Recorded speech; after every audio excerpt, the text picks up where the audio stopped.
Good morning, guys. I hope you're all doing well. We're going to be getting into Newton's laws of motion, and those are covered within the standards of 7 Physical Science 4 through 6.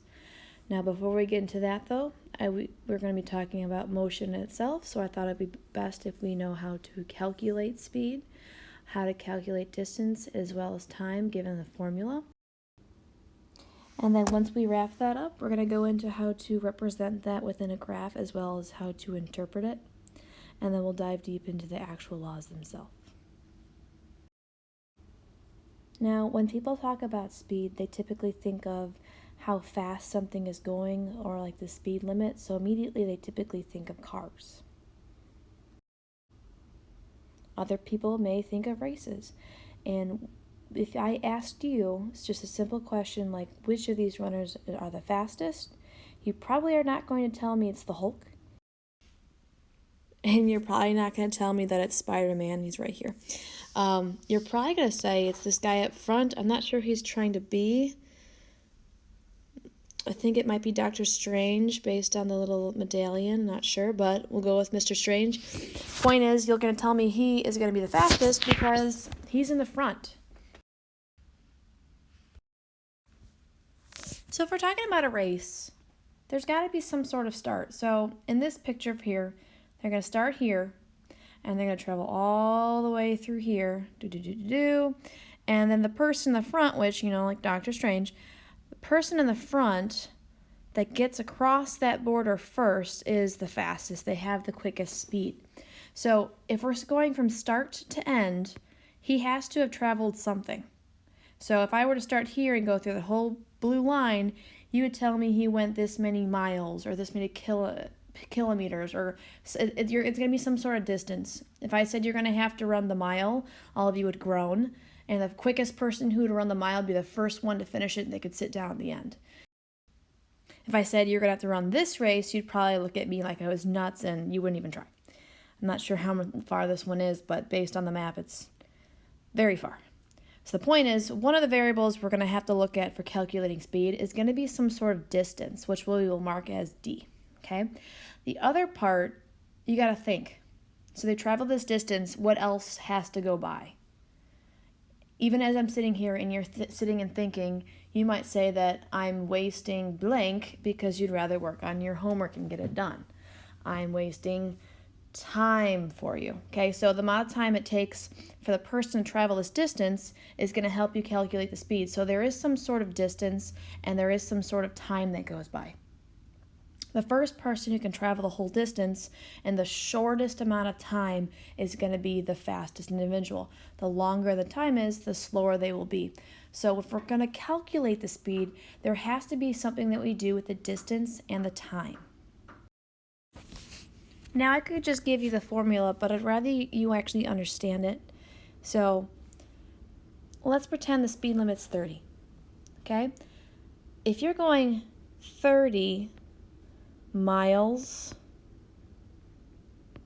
per hour, you're going to notice that there is a distance, there's the miles, and there's also a time, hours. So this kind of tells you how far you're going to go in a certain amount of time. So if I asked you how far will your car go if you're driving 30 miles per hour, it means every 1 hour you're going to go 30 miles. And that's basically what speed is. It's just telling you how far you're going to go in a certain amount of time. Now, you may have seen miles per hour. It's kind of similar to if you've ever seen meters per second. And if you've ever seen a math problem, you'll notice they write it like this, meters dash s. That means meters per second. Miles per hour would be mi/hour. And all of a sudden, you have a formula without even realizing it.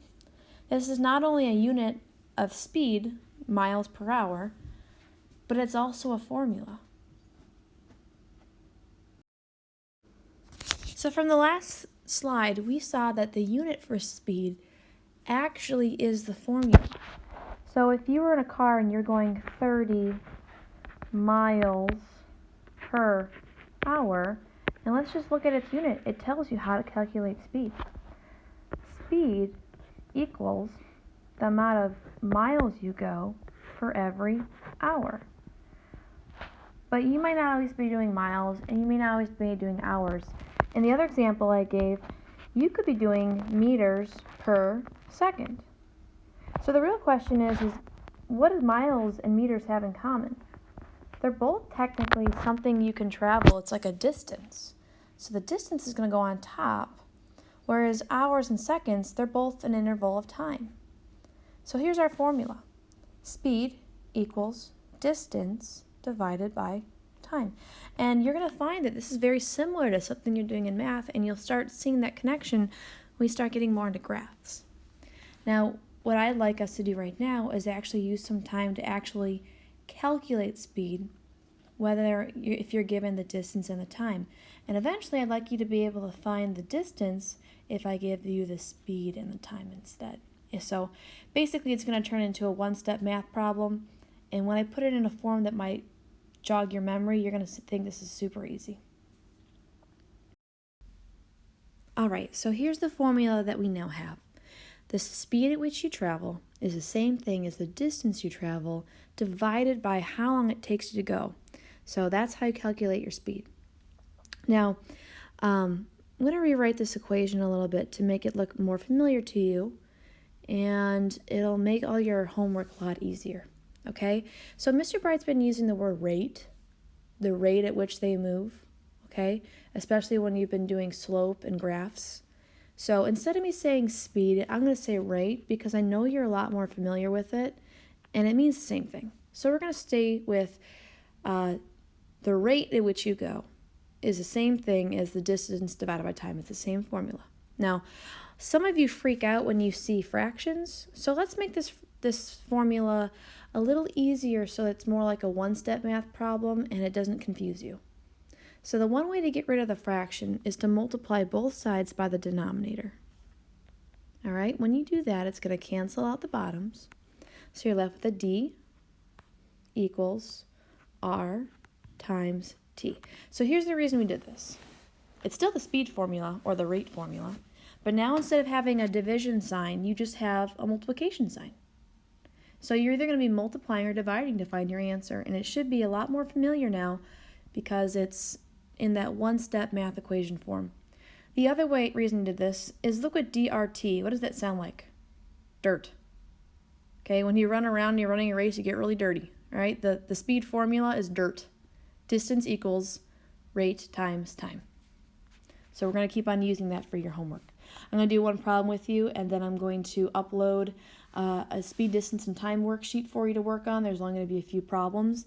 That's going to be your homework for the day. So here's our first problem. But before we start, I think it's always best if you actually write the formula down. So dirt. Oh, I don't want that one. I want the pencil tool. All right, D equals rate of speed times time. All right, Gambit swims a distance of 15 meters. So I'm going to replace the D with 15 meters. Okay? Across the pond within 5 seconds. So that's the rate of time. So I'm going to replace the T with a 5 seconds. And then whatever's left over, what is the average rate of speed? That's what we're solving for, so that variable is going to stay there. So you have 15 meters equals rate times 5 seconds. It's a one-step math problem. So what you're going to do is you got to get R by itself. So you're going to divide both sides by 5 seconds, 5 seconds, and you're going to find that these cancel out and the R goes down. So the rate of speed equals 15m divided by 5s. Now only part of this can actually simplify. So 15 divided by 5 is going to be 3. The other part, m divided by s. Can you divide a meter stick by time? No, you cannot. So we are going to keep the unit of m/s. That's our unit. The speed is 3 meters per second. And that should make sense because if you're going 3 meters for every 1 second, and you're doing this for 5 seconds, it's basically 5 times 3, which is 15. So it works out. All right, for your homework tonight, 4 of the problems are very simple. One of them's a little harder. It's not that it's hard, it's just that it's a little tricky. So Sam doesn't want to travel more than 7 hours a day on a trip from Maine to Washington. He's traveling at an average speed of 65 miles per hour. How many days will it take him to travel the 2,885 miles? So that first part, the 7 hours a day, you're not going to use that till later. The whole point of that is to figure out how many days it's going to be. So really what we need to find is how many hours is the trip going to take, and then you can figure out how many days. So for instance, if it's going to take 14 hours to make the trip, then you know the answer is 2 days because 7 hours a day. So let's start off with the other information they gave us. Well, first off, actually, the formula. So DIRT. D equals rate times time. All right, so traveling at an average speed of 65 miles per hour, so that's our rate of time. So 65 miles per hour. Okay.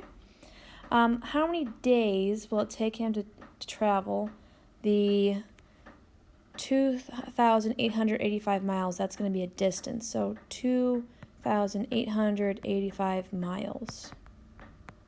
And what we're solving for is days right now. So we need to figure out what t is. So in order to get t by itself, you're going to have to divide 65 miles per hour divided by 65 miles per hour to find your t. So when you do that, the t is going to come down, and 65 divided by 65, they're going to cancel out, so that's gone.